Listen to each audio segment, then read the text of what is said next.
नमः श्रीवर्धमानाय निर्धूतिकलिलात्मने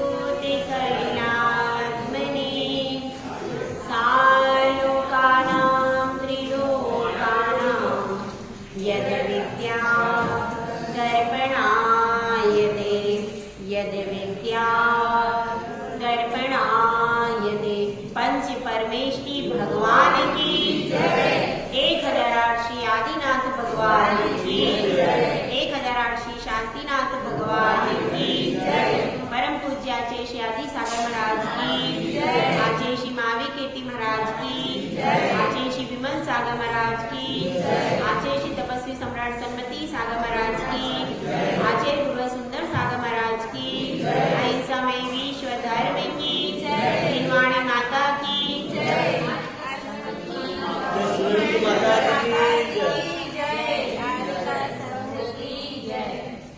धर्मप्रेमी भैया,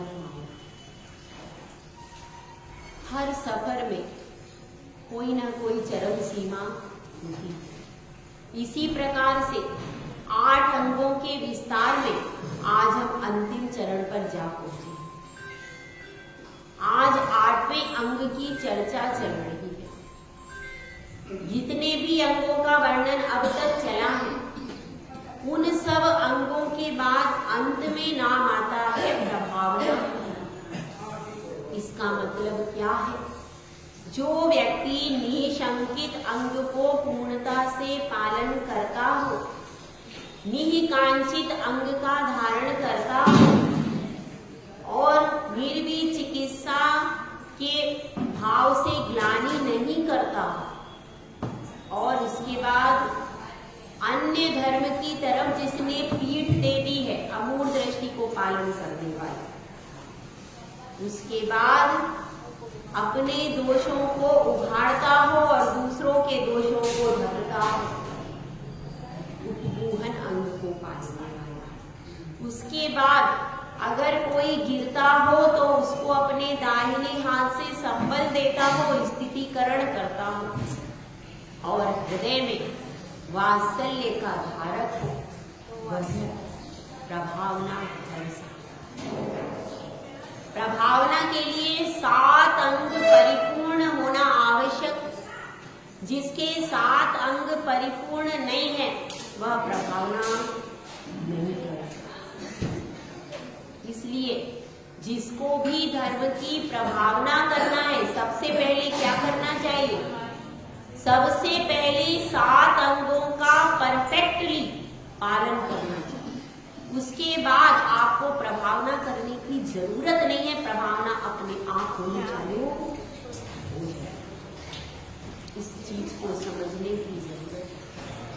हम चाहते हैं, हम प्रभावना कर रहे हैं, प्रभावना कर रहे हैं। अरे अगर आपके आचरण में यह 8 अंग आ गए तो आपको 7 अंग भी आपके परफेक्ट हो गए तो आपको आगे प्रभावना की जरूरत नहीं है। प्रभावना अपने आप स्वाभाविक होती चली जाएगी। एक एक अंग से प्रभावना होती है। निशंकित अंग है। जब आप सच्चे हृदय से भगवान को आपने नमस्कार किया, साष्टांग या पंचांग नमस्कार किया सच्चे हृदय से, और कहीं भी आप किसी भी परिस्थिति में विचलित नहीं होते हैं, आपको देख करके लाखों लोग जैन धर्म से जुड़ जाते हैं। देखिए आप, इतनी सारी परिस्थितियां हैं, आपके सामने भी हैं कि जब अंजन चोर ने कोई शंका नहीं की धर्म के विषय में, उसने तुरंत सीका काट दिया और उसको आकर नामनी विद्या सीखी। मैना सुंदरी का जब कोड़ीपति से विवाह कर दिया तो उसने पिता पर कहा नहीं, कुछ भी नहीं कहा और शंका नहीं करी। मैं तो धर्म की अनुयायी हूँ, और उसने ये नहीं सोचा ये कोड़ीपति है, मैं इधर चली जाऊं उधर चली जाऊं, किसी भी प्रकार से पति का क्वेश्चन ठीक कर लो। कहीं और भी तो वो जा सकती थी।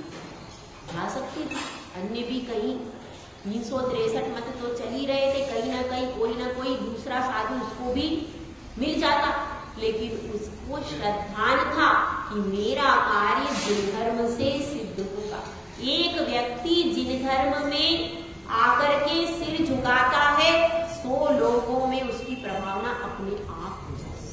आपको जाकर के घर घर बोलने की जरूरत नहीं है। तो इस तरह से जब कोई निशंकित अंग का पालन करता है तब भी प्रभावना होती है। निकांक्षित अंग का पालन करने से भी प्रभावना होती है। कैसे होती है कि भाई विषय भोग सब रखे हुए हैं, लेकिन अपनी मान्यता क्या है, विषय भोगों में सुख नहीं है, तो उनके पीछे भागने की जो रफ्तार है वह कम हो जाती है। तब लोग देखते हैं अरे इनके घर में तो इतनी संपत्ति है, उसके बाद भी ये मंदिर में दिन भर बैठे रहते हैं, इनको विषय भोगों से कोई मतलब नहीं, यह जैन धर्म धन्य है और धर्म की प्रभावना हो गई। इसके बाद कैसे प्रभावना होती है? निकंचित निर्वी चिकित्सा। जब आप किसी के रुग्ण शरीर को देख करके ज्ञानी नहीं करते, उसकी तन मन धन से सेवा करते हो, चाहे वो साधु हो, चाहे व्रती हो, चाहे हमारे घर में ही हमारी सास आदि हो, इसको देख करके सब लोग सोचते हैं अरे यह जिन धर्म धन्य है, जहाँ पर साधुओं की ऐसी सेवा होती है, इसको देख करके भी प्रभावना हो जाती है। उसके बाद निर्वी चिकित्सा और उसके बाद क्या आता है? अमूढ़ दृष्टि।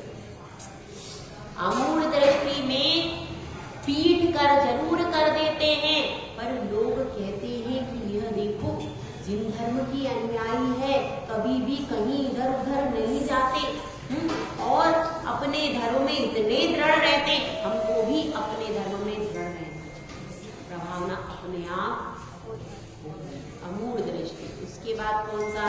कुतूहल।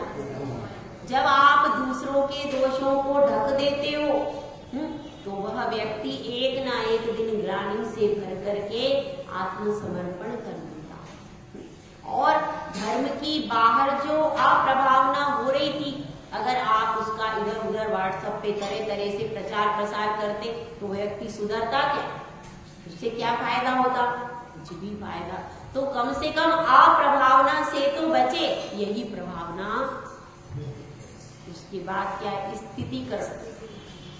आपने एक व्यक्ति को धर्म में स्थित कर दिया, अब उस घटना को सुन करके अन्य व्यक्ति कहेंगे कि नहीं, इसने इस व्यक्ति को स्थित किया।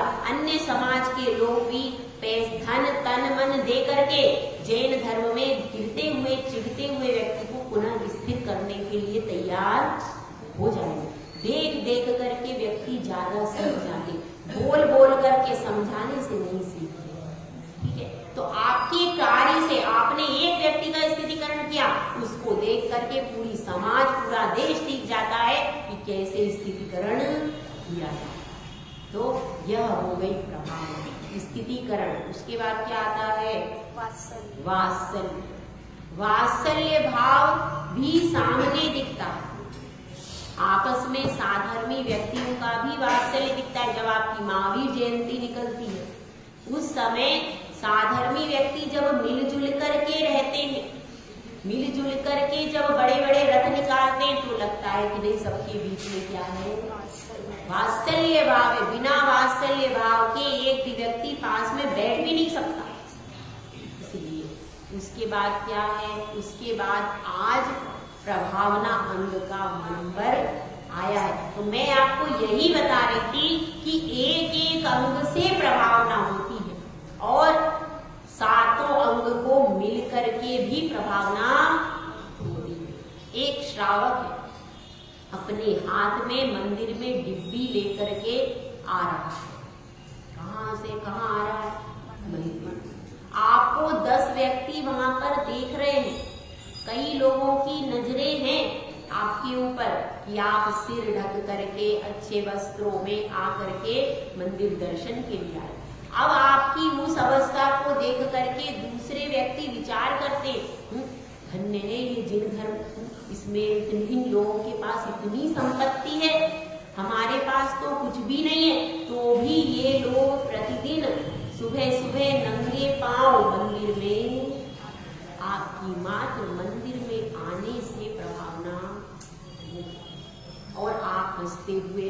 हो, कोई आपको होश ही नहीं है, कैसे चलना है कोई मतलब नहीं।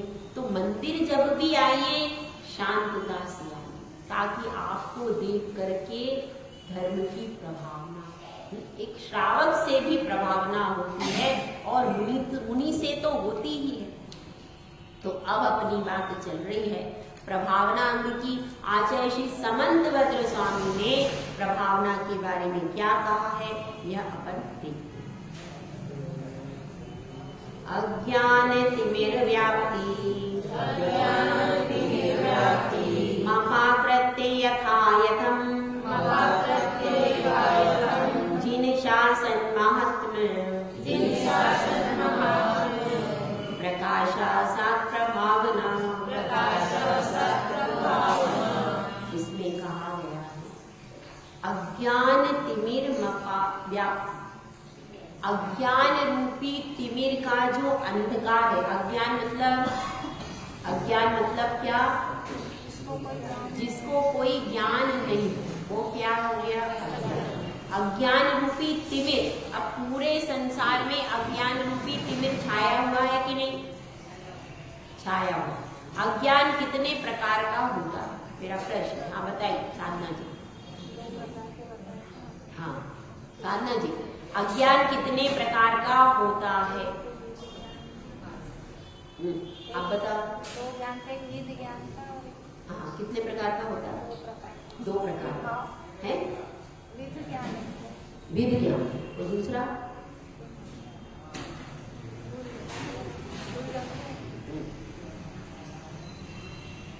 अज्ञान तीन प्रकार का होता है।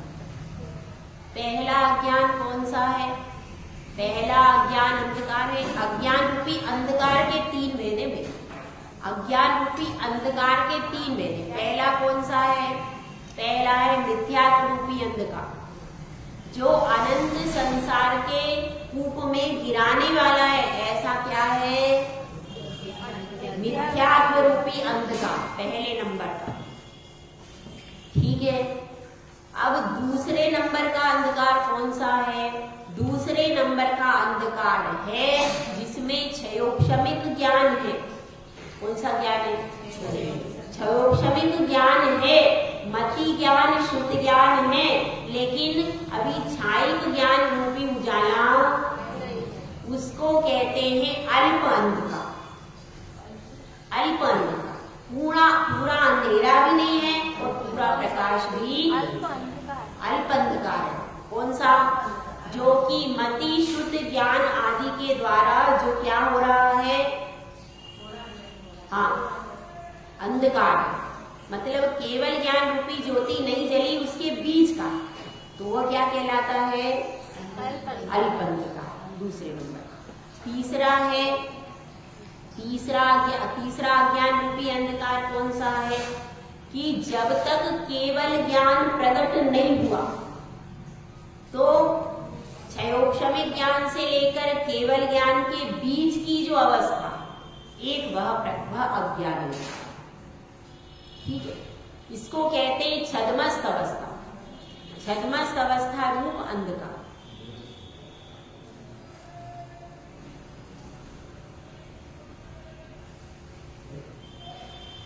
तो छद्मस्त अवस्था रूप अंधकार कहाँ है, पहला अंधकार कहाँ पर है, पहले गुण स्थान से लेकर तीसरे गुण स्थान तक कौन सा है, ये सब मिथ्यात्व अंधकार है। उसके बाद कौन सा है, उसके बाद चौथे गुण स्थान से लेकर के 12वें गुण स्थान तक कौन सा है, अल्प अंधकार। उसमें कुछ तो ज्ञान है, किस अपेक्षा से, सम्यक ज्ञान की अपेक्षा से वहां पर ज्ञान है, मति शुद्ध अवधि मना पर्याय आदि, लेकिन केवल ज्ञान की अपेक्षा से ज्ञान नहीं, तो वो अल्प अंधकार। तीसरा कौन सा है, छद्मस्त अवस्था। छद्मस्त अवस्था कहाँ से रहती है, पहले गुण स्थान से लेकर के 12वें गुण स्थान के अंत तक छद्मस्त अवस्था। तो अब इसको समझिए, यह अज्ञान रूपी तिमिर बहुत सारा व्याप्ति यानी पूरे संसार में फैला हुआ है। और उसको दूर करके जैसे भी संभव हो अलग अलग परिस्थिति में अलग अलग प्रकार से प्रभावना की जाती है। यथायथ हर परिस्थिति में अलग अलग निर्णय लिया जाता है, इसीलिए लिखा है जैसे भी संभव हो यथा यथा। और जिन शासन महात्म्य, जिन शासन के महत्व को प्रकाशित करना, प्रकाशा यानी प्रकाशित करना, यह क्या है? स्यात् प्रभावना। कथनचित प्रकाशित करना, स्यात् मतलब कथनचित, उसे प्रकाशित करना क्या कहलाता है? प्रभावना कहलाता है। इस पूरे संसार में क्या फैला हुआ है? अज्ञान रूपी अंधकार फैला हुआ, और उसको अगर हम दूर कर सकते हैं तो काहे के माध्यम से दूर कर सकते हैं? अपने व्रत नियम आदि के द्वारा वह दूर होता है। अब इसमें एक घटना आप सबको सुनाते हैं। एक श्रावक की घटना है। एक श्रावक और श्राविका ट्रेन में सफर कर रहे थे तो उस समय पर कुछ ऐसे ही युवक आ गए, बंचले युवक।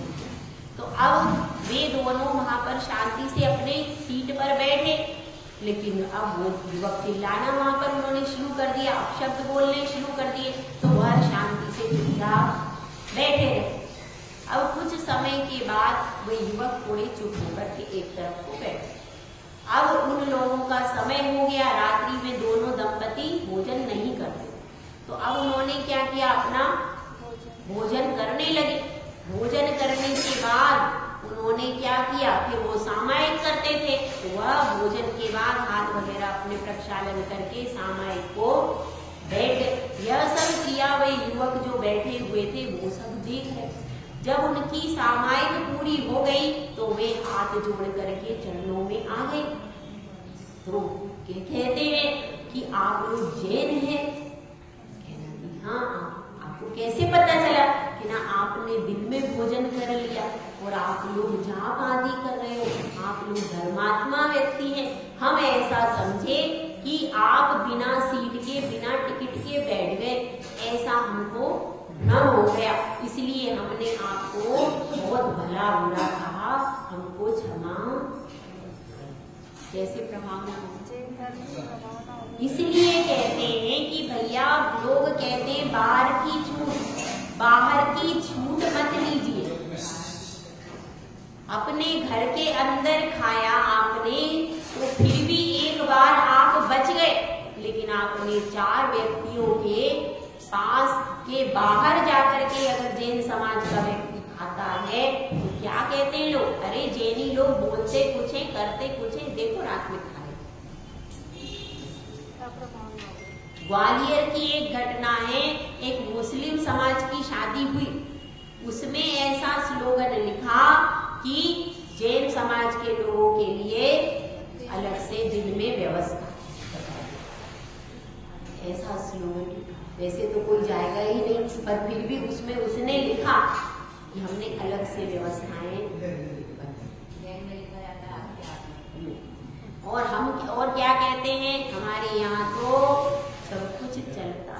पहले धर्मशाला में शादियां हुआ करती थी, आज भी बहुत सारी धर्मशालाओं में प्रतिबंध है, बाकी का तो हमको नहीं मालूम, भोपाल का हमको पता। भोपाल की धर्मशालाओं में आज भी नियम है, वहां पर 7 बजे के बाद भोजन नहीं बनता। अगर आपको शादी वहां करनी है तो क्या करना पड़ता था? 7 बजे के बाद भोजन पानी बंद हो जाता। बहुत सारी धर्मशालाओं में, यह बुंदेलखंड की भी धर्मशालाओं में ऐसा है कि रात में भोजन वहां पर नहीं बनता, और अगर पहले लोग धर्मशाला में शादी करते थे तो रात्रि भोजन, रात्रि की सारी चीजें बंद हो जाती। अब कहाँ शुरू हो गया? वाटिका, रिसोर्ट। पहले तो 99% धर्मशाला में शादी होती थी, तो अब वहां पर धर्मशालाओं का नियम बना दिया। तो उससे क्या हुआ? रात्रि में शादी होना बंद हो गई। तो अब आप लोगों ने क्या सोचा? धर्मशाला में जाएंगे तो रात्रि में हो नहीं पाएगी, तो अपन क्या करो? रिसोर्ट में चलो, और वहां पर ऐसे लोगों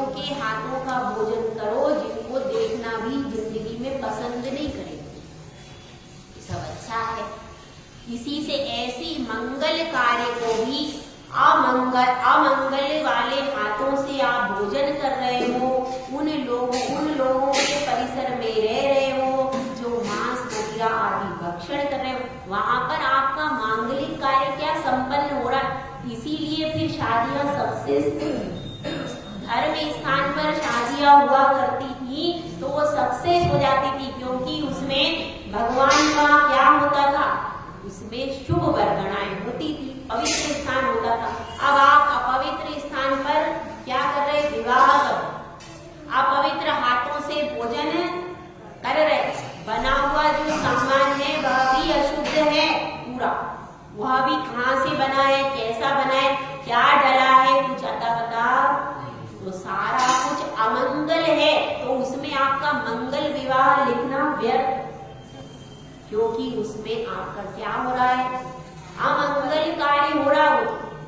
केवल मंगल विवाह आपने लिख दिया मगर वो मंगल विवाह है ही नहीं, क्योंकि उसमें कोई मंगल का कोई कार्य, और रात्रि में चल रहा है 12 बजे तक 1 बजे तक कोई लिमिटेशन नहीं है।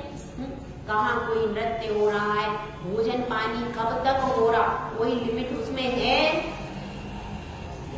तो वह जिसमें हिंसा ही हिंसा हो रही है वह कार्य मंगल हो सकता है क्या, वह कार्य कभी भी मंगल नहीं हो सकता। ध्यान रखिए, आपकी एक चर्या से एक कार्य से व्यक्ति पहचान लिए जाते हैं कि यह जैन है।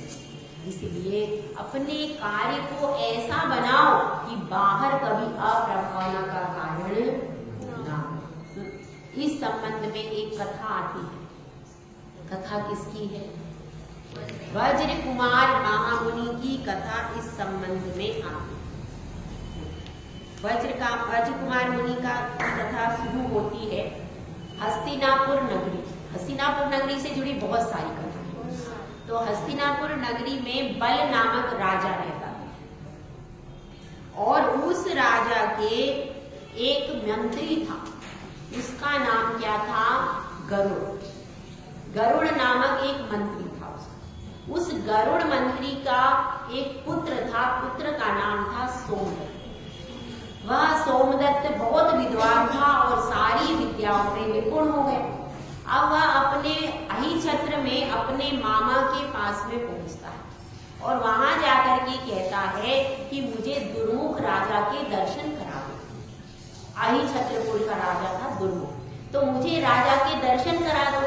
अब मामा क्या हो जाता है, मद में रहता और वह उसे राजा का दर्शन नहीं करा।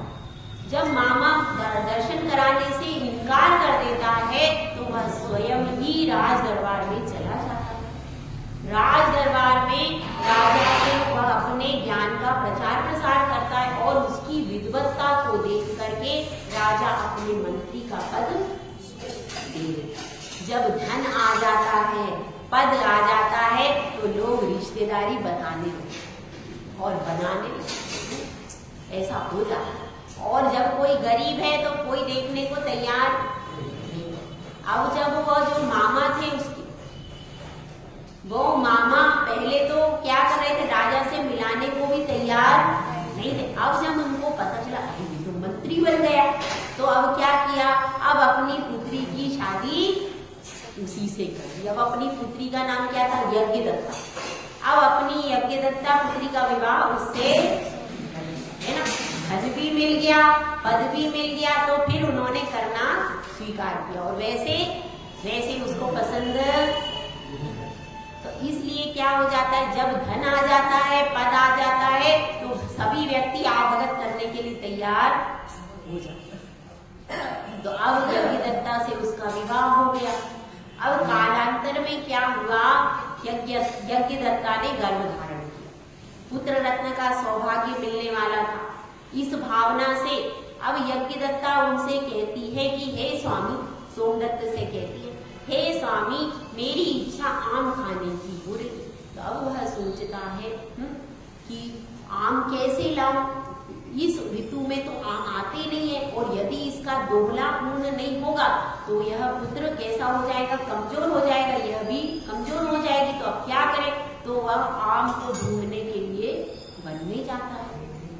सारे वन में देख लेता है, आम की ऋतु थी ही नहीं, आम कहाँ से होते, लेकिन एक वृक्ष पर आम थे। उसने देखा भाई किसी भी वृक्ष पे नहीं है, इस वृक्ष पे आम क्यों है? तो देखता है तो वहां पर क्या थे, वहां पर मुनिराज बैठे थे। उन मुनिराज के प्रभाव से, उन रिद्धिधारी मुनिराज के प्रभाव से वहां पर बिना ऋतु के आम आ गए थे। तो अब वह क्या करता है, एक सेवक को बुलाता है और सेवक को कहता है कि तुम यह आम्रफल ले जाकर के किसको दे दो, मेरी पत्नी यज्ञदत्ता को दे देना। और फिर वह मुनिराज के पास जाता है, तो मुनिराज के धर्मोपदेश को सुनता है और वैराग्य को प्राप्त होकर के वह वहीं पर दीक्षा धारण करते। अब कालांतर में क्या होता है, उसके पुत्र रत्न का सौभाग्य प्राप्त होता है। अब यज्ञदत्ता अपने भाई के साथ में ढूंढती ढूंढती वहीं पर आ जाती है कि कहाँ पर है मुनिराज। तो नाभिगिरी पर्वत पर वे आतापन का योग में स्थित थे। कौन? सोमदत्त आतापन का योग कर रहे थे। कहाँ पर? नाभिगिरी पर्वत पर। तो अब उनको देख करके उसे बड़ा क्रोध आता है कि मुझको तुमने यह संसार में फंसा दिया, अगर तुम्हें यह दीक्षा लेनी थी तो मुझसे विवाह क्यों किया? अब तुमने विवाह करके और मुझे ऐसे ही छोड़ करके आ गए, तो ये आपने अच्छा नहीं किया। और अब इसका पालन पोषण कौन करेगा? इस पुत्र का पालन पोषण कौन करेगा? अब इसका पालन पोषण आप ही करोगे, मैं इसका पालन पोषण क्यों करूं? इसलिए अब यह पुत्र तुम्हारा पुत्र है, तुम इसको संभालो, तुम ही इसका पालन पोषण करो।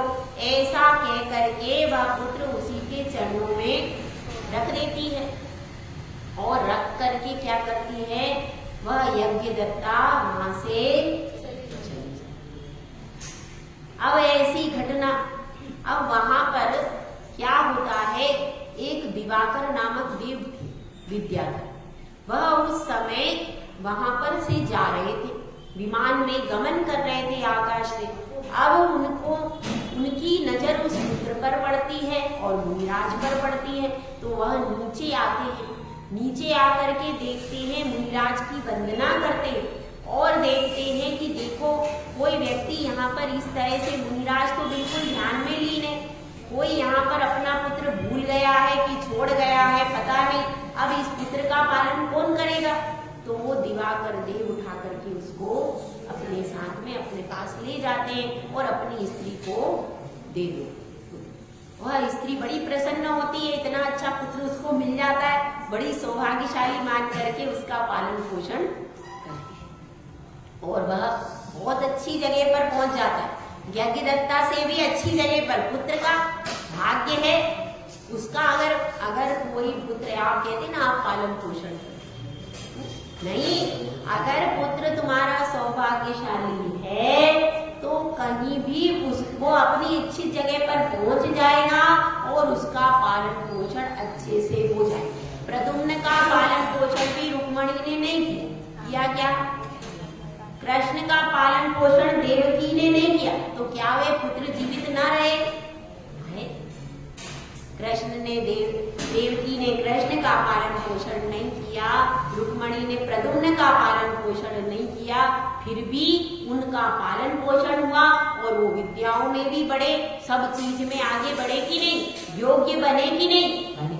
इसीलिए हम जो ये सोचते हैं ना, हम ही करता धरता है, वस्तु के ये हमारा अहंकार, ऐसा वास्तव में नहीं।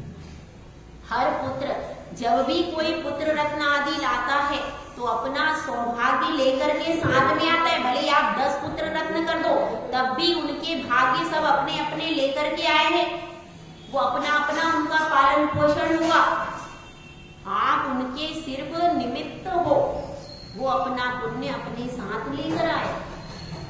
तो अब यहाँ पर ऐसी घटना हो गई।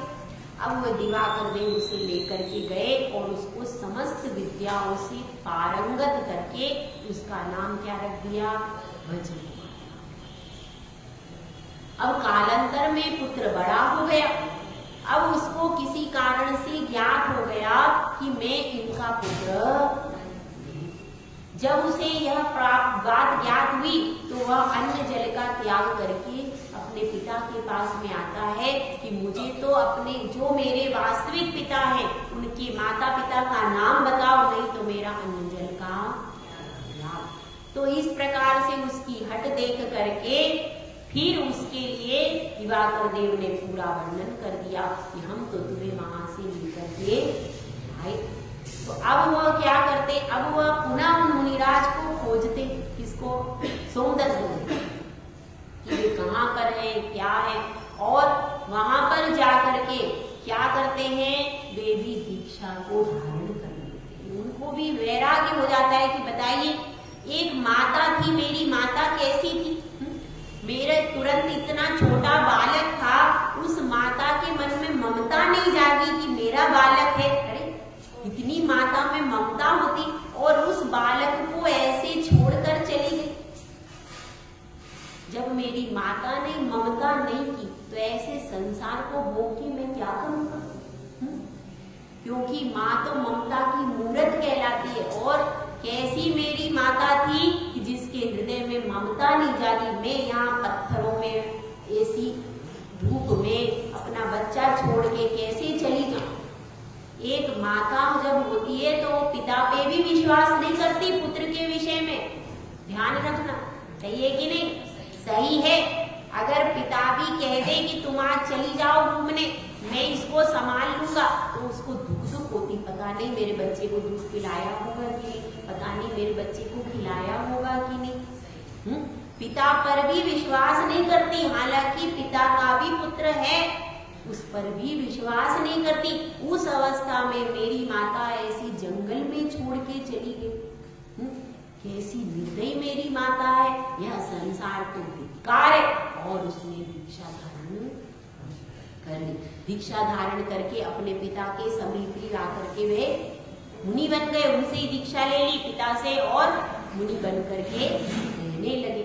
अब देखिए वहां पर एक घटना हो जाती है। यहाँ पर मथुरा नगरी की एक घटना होती है कि वहां पर पूतिगंध राजा राज्य करता था। और उनके राज्य में क्या था, उनके राज्य में एक बच्ची थी। वह बच्ची क्या कर रही थी, जो चावल थे, चावल के दाने बीन बीन करके खा रही थी। इतनी गरीब थी वो कन्या। अब उस कन्या को देख करके सौभाग्य से वहां से कोई मुनिराज आहार आदि करके लौट गए। तो एक दूसरे मुनिराज ने कहा कि यह कैसी अभागी कन्या है कि जो सड़क पर से कचरे में से चावल बीन बीन करके खा रही है। तो अब यह देख कितनी दरिद्रा कन्या है। तो अब वह मुनिराज बोलते हैं कि यह बहुत सौभाग्यशाली कन्या है, यह यहाँ के महाराजा की पटरानी बनेगी। ऐसा मुनिराज ने अपने अभिज्ञान से जान करके कह दिया। अब वे मुनिराज दोनों तो चले गए, अपने वन में चले गए।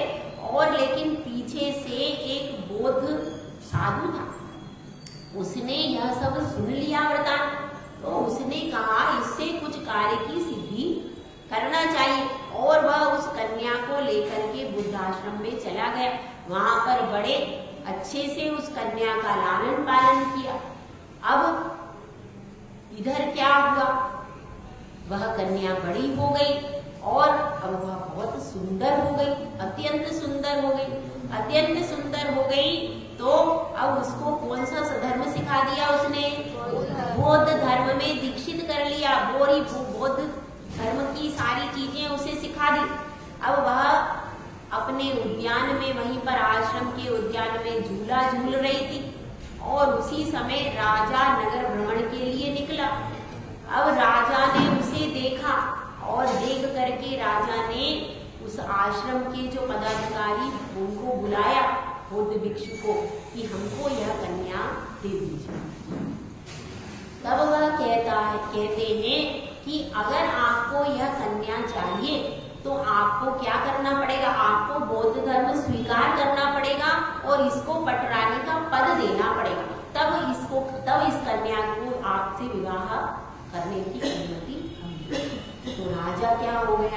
राजा के मन को ऐसा भ्रम हो गया कि उसने दोनों बातें स्वीकार और उसकी रानी थी उर्मिला नाम की। उस उर्मिला को पटरानी के पद से हटाकर इसको पटरानी का पद दे दिया और स्वयं बौद्ध धर्म स्वीकार। अब करके क्या हो गया, उसका विवाह हो गया, उसका नाम